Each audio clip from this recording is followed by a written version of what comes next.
Here's a free response question that I assigned yesterday. So let's take a look at this. For 4A, so we're given this table of values up here. It says the height of a tree at time t is given by a twice differentiable function h. Just know h is the same as h of x, or in this case h of t, where h of t is measured in meters and t is measured in years. Selected values of h of t are given in the table above. Let's go to question A only here. Use the data in the table to estimate h prime of 6. Using correct units, interpret the meaning of h prime of 6 in the context of the problem. So if we're trying to estimate, we don't have an actual function. We can't take the derivative. What we're trying to do is estimate it by looking at it like a slope of a secant line or the 2 points that could be surrounding it. So if we're looking at h of 6, h prime at 6, we're going to go to where t is 6, and that would be right between 5 and 7. So we're going to say h prime of 6 is approximately equal, or the closest to the slope of the line segment we can form between when t is 5 and t is 7. So we'll just do h of 7 minus h of 5 over 7 minus 5. So we're going to get 11 minus 6 over 2, so approximately 5/2. Now, if you notice, h of t represents the height of a tree, so derivative is the rate at which the height is changing. So we would say h prime of 6 is the rate at which the height of the tree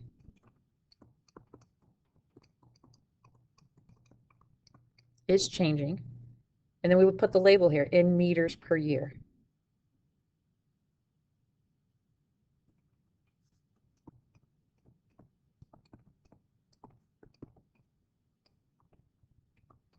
But so that's what the h prime is at 6. This means specifically at time t equals 6 years.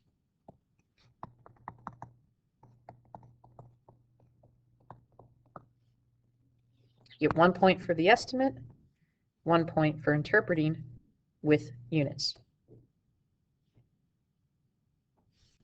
All right, so let's take a look at question B. Notice again it says h, the height of the tree, is a twice differentiable function, so we may need that along the line. B says explain why there must be at least one time t for t's in between 2 and 10 such that h prime of t is equal to 2. As soon as we see at least one t value, or at least one c, that's thinking the mean value theorem. That's what we want to be thinking. So what we kind of gather here is the hypotheses, what we kind of go for first. The hypothesis of the mean value theorem tells us that if h is a differentiable, first it says if h is continuous and differentiable on the closed interval, so we know it's differentiable. So if it is differentiable, it must be continuous. So we would say because h is differentiable, and we need an interval here. So the other problem we did, we just took the two values here. So if we did 10 minus 2, and thinking that these are the endpoints, so the interval from 2 to 10, we're at the same y values here. So we're trying to figure out the slope of a secant line that will give us 2. So we'll come back to this because we have to figure out the interval here. So let's try maybe just 3 to 7 at first. So if we get 11 minus 2, that's going to be 9 over 4. So it's not 3 to 7. We just kind of have to try here. Let's try 3 to 5. So that would give us 4 over 2. So that would be 2. So because h is differentiable on the interval from 3 to 5, h is continuous on the interval from 3 to 5, where t is between 3 and 5. And then we would also say we'd have the slope of a secant line. That would become h of 5 minus h of 3 over 5 minus 3.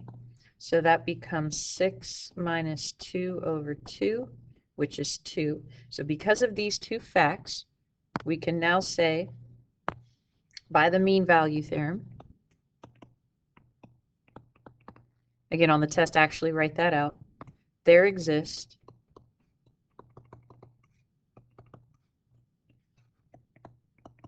a value, we'll say C, but in this case T, where T is between 3 and 5, such that H prime of T would equal the slope of the secant line. So this time it's just 2 points. 1 point, again, just for figuring out the slope of the secant line, and 1 point with the conclusion using the mean value theorem.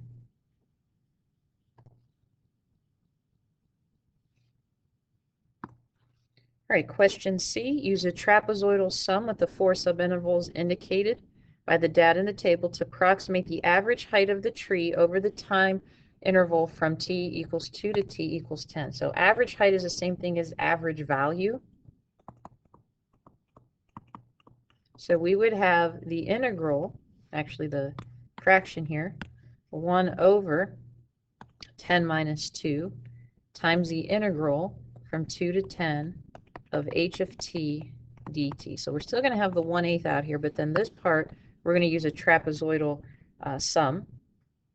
And if we take a look, all of our t values are not changing the same way, so we have to do an individual area calculation for each one. So it's going to be 1/8, and then if we look at the first trapezoid, remember it's always area of a trapezoid, 1/2 the height times the sum of the two bases. So we're going to have 1/2. The height would just be 1, and then we would have 1.5 plus 2. Plus 1/2. Here our height would be 2, and then we'd have 2 plus 6.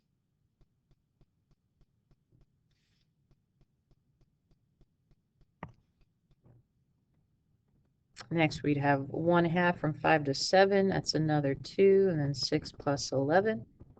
And then we would have 1/2 from 7 to 10, that's 3, and then 11 plus 15.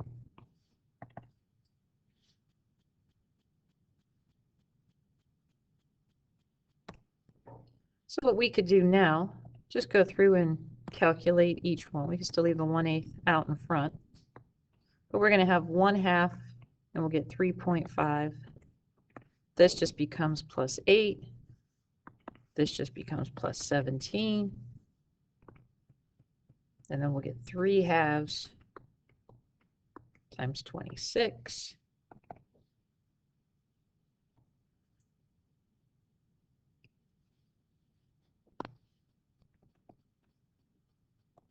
I'm still going to leave this as 1/2 times 3.5.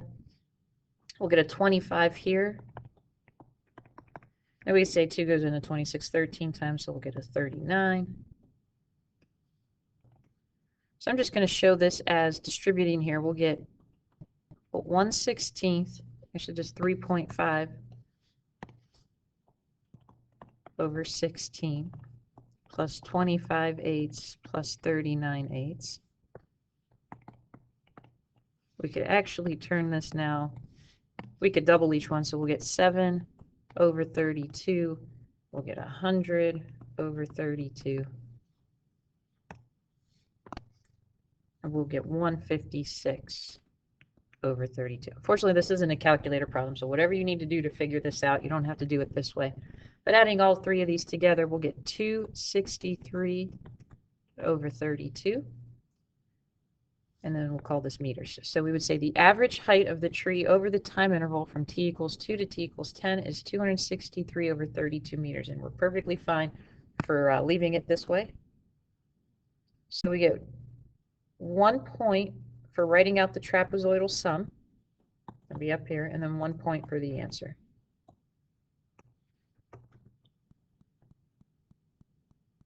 So we're up to 6 points now, part D. Doesn't sound too bad when we first go to read it. It says the height of a tree in meters can also be modeled by this function here, given by g of x, where x is the diameter of the base of the tree in meters. When the tree is 50 meters tall, the diameter of the base of the tree is increasing, so it sounds like a related rates problem, at a rate of 0.03 meters per year. According to this model, what is the rate of change of the height of the tree with respect to time in meters per year at the time when the tree is 50 meters tall? Okay, so we're going to start by letting h just equal g of x, which is equal to 100x over 1 plus x. And notice it says x is the diameter of the base. So we know that dx over dt is equal to the 0.03 meters per year. We need to find dh,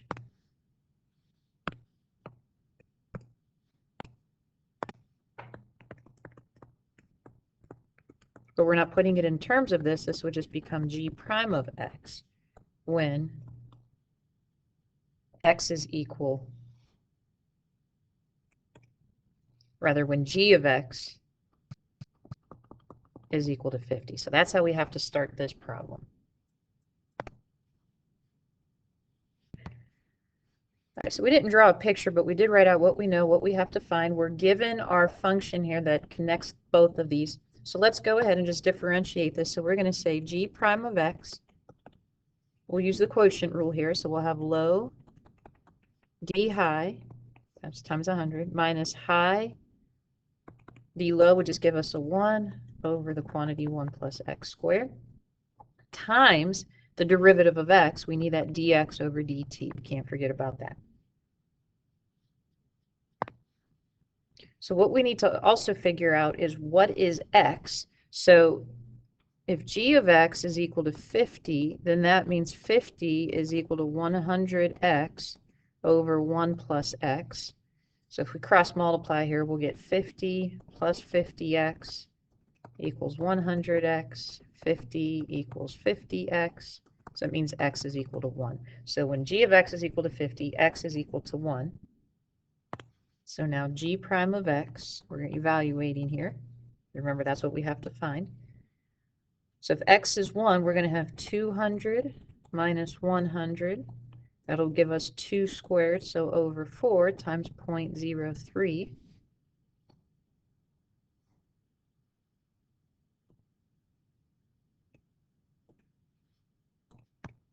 So now we could write this. This is 100 over 4, so we could say 25. Then we could say times 3 100ths. That's what converting that fraction or that decimal into. So this will just become 3/4. So we'll say, according to the model, the rate of change of the height of the tree with respect to time when the tree is 50 meters tall, and again, it's changing at meters per year, so that's what we would need. All right, so this part of the problem is worth 3 points. 2 points for taking the derivative of g of x, and then 1 point for the answers. So 2 points up here, 1 point for the answer.